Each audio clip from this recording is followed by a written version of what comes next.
Hi, everyone.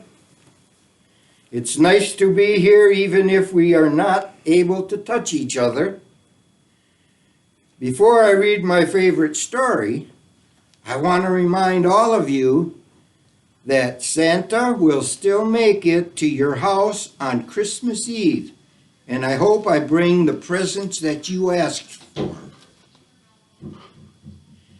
My favorite story is The Night Before Christmas.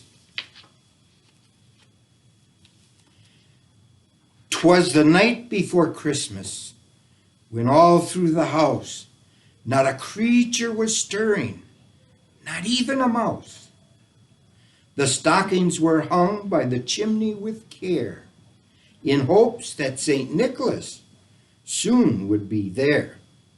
The children were nestled all snug in their beds, while visions of sugar plums danced in their heads.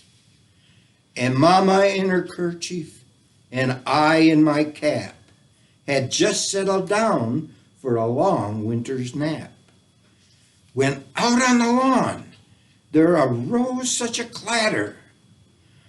I sprang from my bed to see what was the matter. Away to the window I flew like a flash, tore open the shutters, and threw up the sash. The moon on the breast of a new-fallen snow gave luster of midday to objects below. When what to my wandering eyes did appear but a miniature sleigh and 8 tiny reindeer. With a little old driver so lively and quick, I knew in a moment it must be Saint Nick.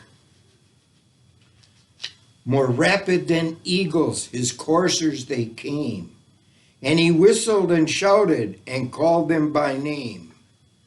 Now Dasher, now Dancer, now Prancer and Vixen, on Comet, on Cupid, on Donder and Blitzen.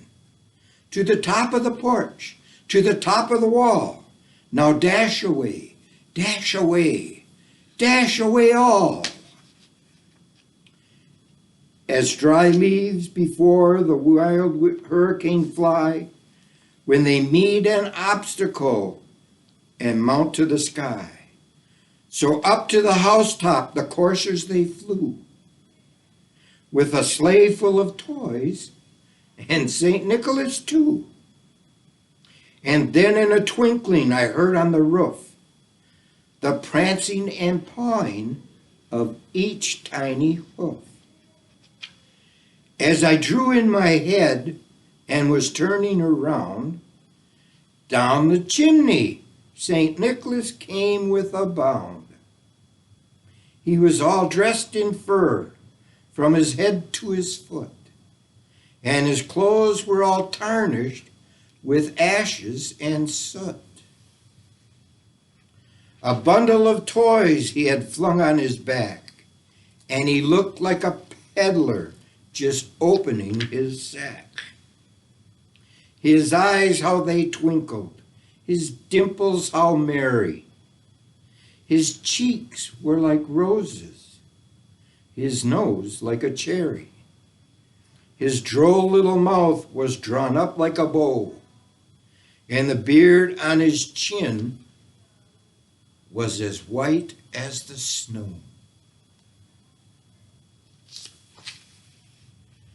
The stump of a pipe he held tight in his teeth, and he smoked. It encircled his head like a wreath. He had a broad face and a round little belly that shook when he laughed like a bowl full of jelly. He was chubby and plump, a right jolly old elf, and I laughed to myself.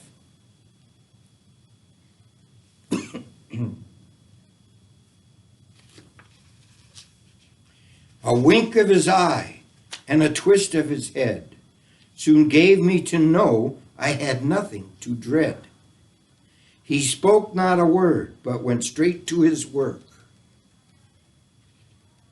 He filled all the stockings, then turned with a jerk, and laying a finger aside of his nose, giving a nod, up the chimney he rose. And I heard him exclaim as he drove out of sight, "Happy Christmas to all, and to all a good night." Thanks for letting me read this. Hope you have a nice Christmas.